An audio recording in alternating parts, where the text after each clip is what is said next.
Okay, so get this. You're at the polls, you've done your civic duty, and to celebrate, you grab a democracy sausage right there at the polling station. Hmm. Interesting. Sounds crazy, right? That's how they do it in Australia. Wow. But could we ever see that here in the US? Good question. We're diving into this Reddit thread today that's blowing up with opinions about making Election Day a national holiday. Yeah, it's quite the debate. And what's really fascinating is how it's not just Americans weighing in. Right. You've got Canadians, Europeans, Indians, Australians.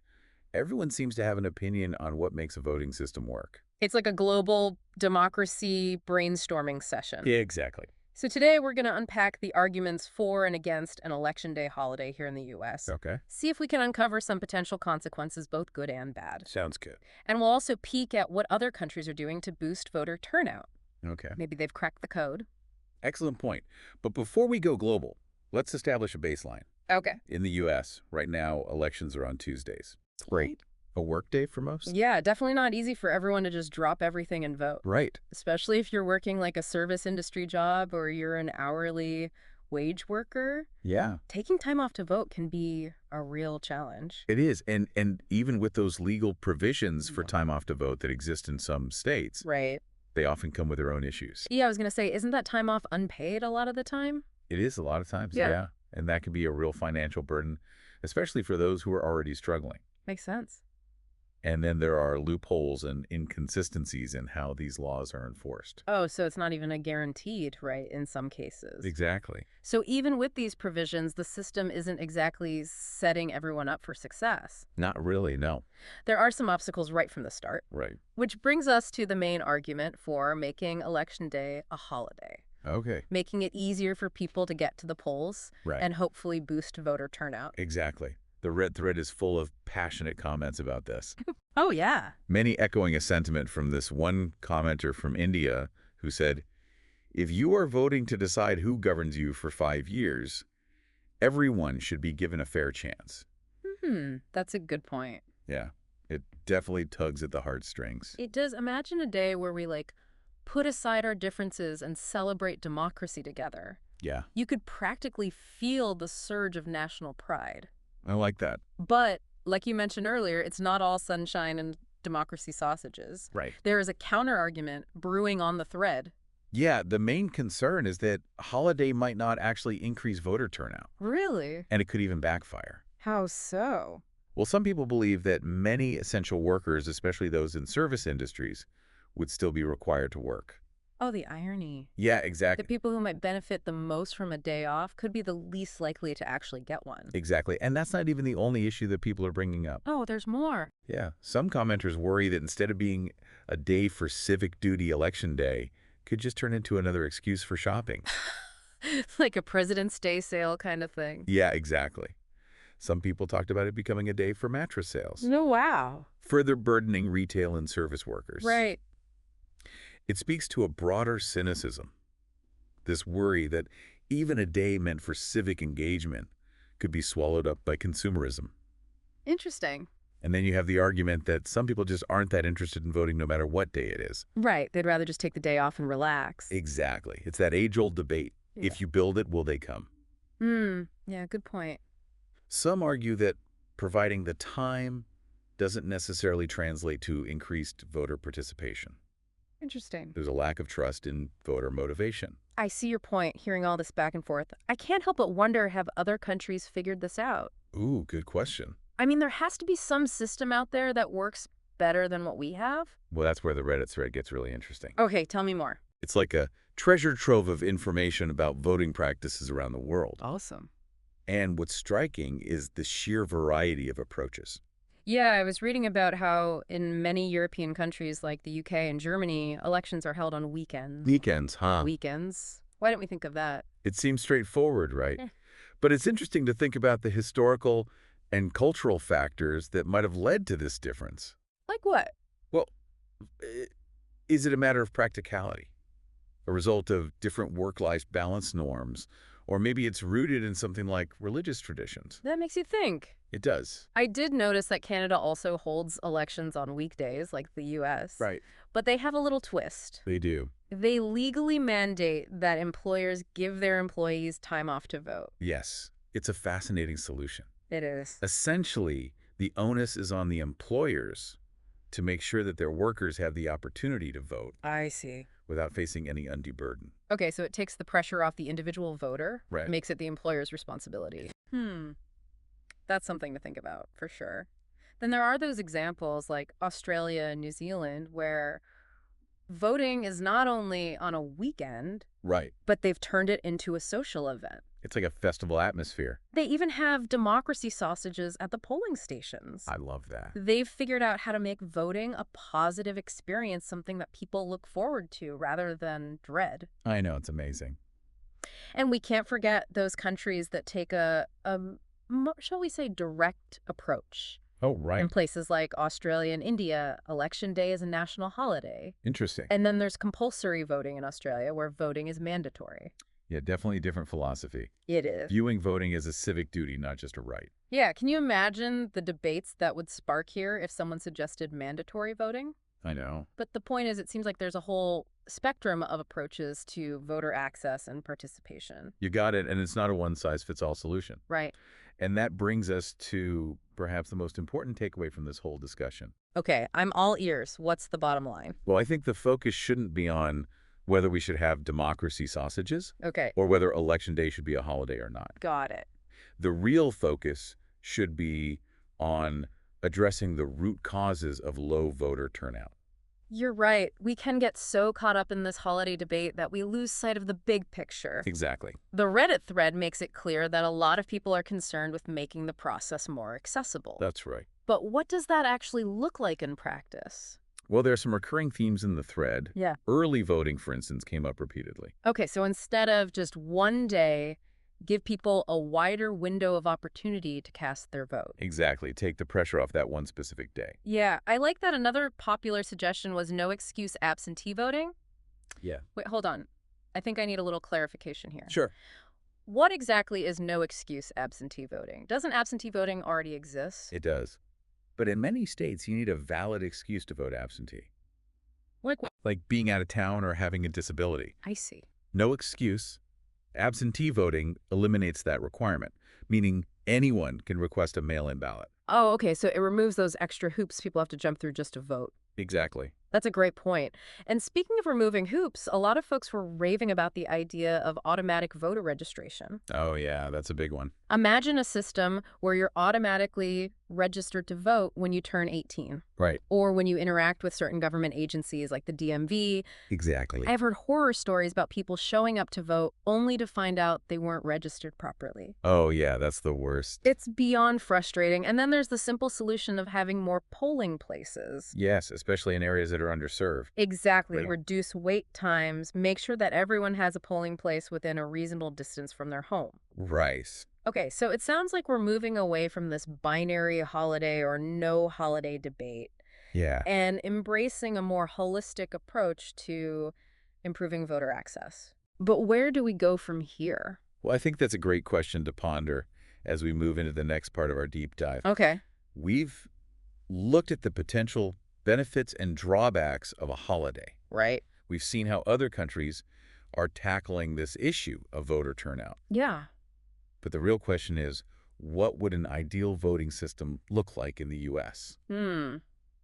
You've given me a lot to think about. Good. We'll have to explore that in our next segment. We will. Stay tuned, everyone. This conversation is just getting started. I can't wait. It's a question worth exploring. We've talked about the logistics of voting, the when and the how. Right. But maybe the real challenge is cultivating that sense of civic duty Okay. and a genuine enthusiasm for participating. Yeah. How do you actually inspire people to care about politics? It's a tough one. It's not like you can force people to be interested. You can't force it, no, but you can nurture it. Okay, how? One commenter in the Reddit thread suggested revamping civic education, Oh, interesting. starting early in schools. Yeah, that takes me back. I remember learning about the 3 branches of government and memorizing the preamble to the Constitution. Yeah. But it all felt a bit dry and disconnected from my life as a teenager. Exactly, and that's where the approach needs to shift. Okay, so what are we doing wrong? Instead of rote memorization and abstract concepts, Right?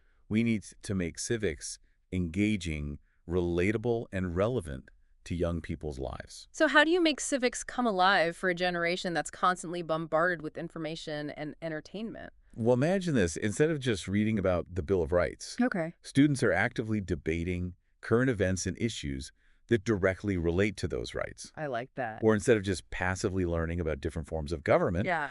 they're simulating elections and campaigns in their classrooms, experiencing the process firsthand. Now that's what I call learning by doing. Right. It's about making those connections, showing them that these historical documents and political processes has a real impact on their lives. Precisely. And it's not just about teaching the mechanics of the system. It's Yeah. about instilling a sense of responsibility, showing them that their voices matter, that their votes have the power to shape the world around them. I love that it's about empowering the next generation of voters, Exactly. showing them that they can be agents of change. Exactly. But let's be real, not everyone is still in school. Right. How do we engage those who have already graduated into adulthood and might be feeling disillusioned or disconnected? And that's where community-based initiatives can play a vital role. Like what?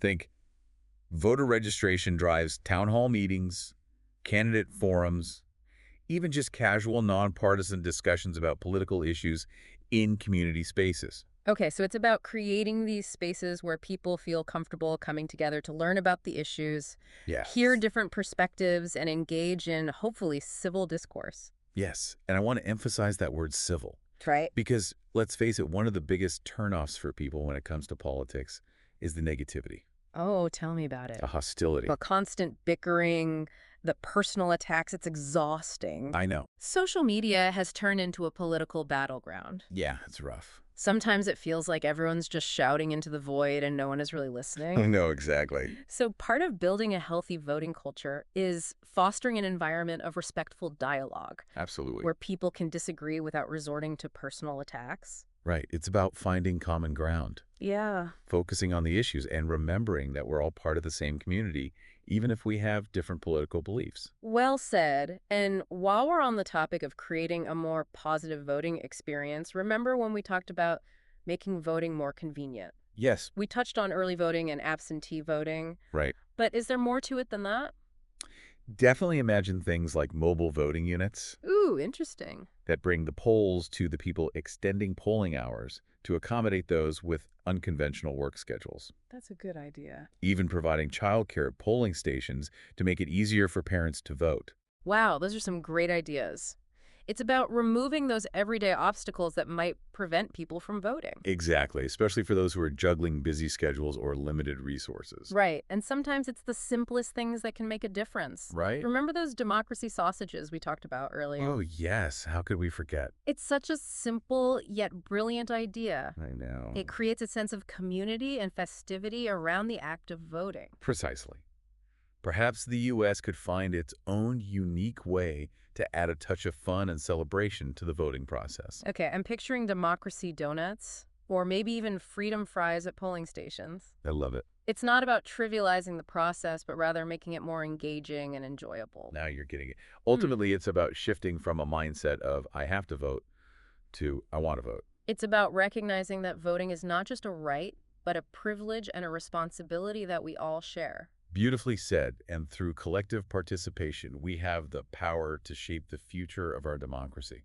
So it's not just about the logistics of voting. Right. It's about creating a culture where people feel like their participation matters. Exactly. But what about the people who feel like the system is rigged, that their vote doesn't count? That's a valid concern, and it speaks to a deeper issue of trust in the electoral process. Right. Building that trust requires transparency, accountability, and a commitment to ensuring that every vote is counted fairly.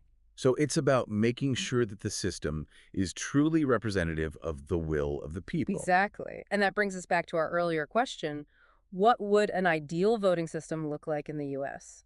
It's a question that deserves a deep dive all on its own. I agree. But before we get ahead of ourselves, let's recap what we've learned so far. Okay. We've explored the potential of an election day holiday. Yes. We've seen how other countries approach voter access and engagement. We have. And we've started to imagine what a more vibrant and participatory democracy could look like. We have indeed. We've covered a lot of ground, A lot. but this is really just the beginning of the conversation. It is. So stay tuned, everyone, because in our final segment, we'll delve deeper into what that ideal voting system could look like. Okay. And how we can all work together to make it a reality.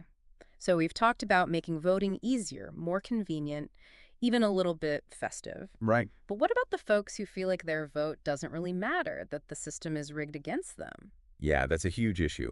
And it goes beyond just making voting logistically easier. Okay. We need to shift from a transactional view of voting Okay. to a more transformative one. I like that transformative voting. Yeah. But what does that actually look like in practice? How do we get people to move beyond this, like, my vote, my choice mentality to more of a sense of collective responsibility for our community and our nation? It starts with reframing voting as an act of collective empowerment. Okay. It's about recognizing that our individual votes contribute to a larger movement, Right. one that has the potential to create real lasting change. So our votes have a ripple effect, impacting not just ourselves, but like our families, our communities, even future generations. It's about recognizing that we're all interconnected Right.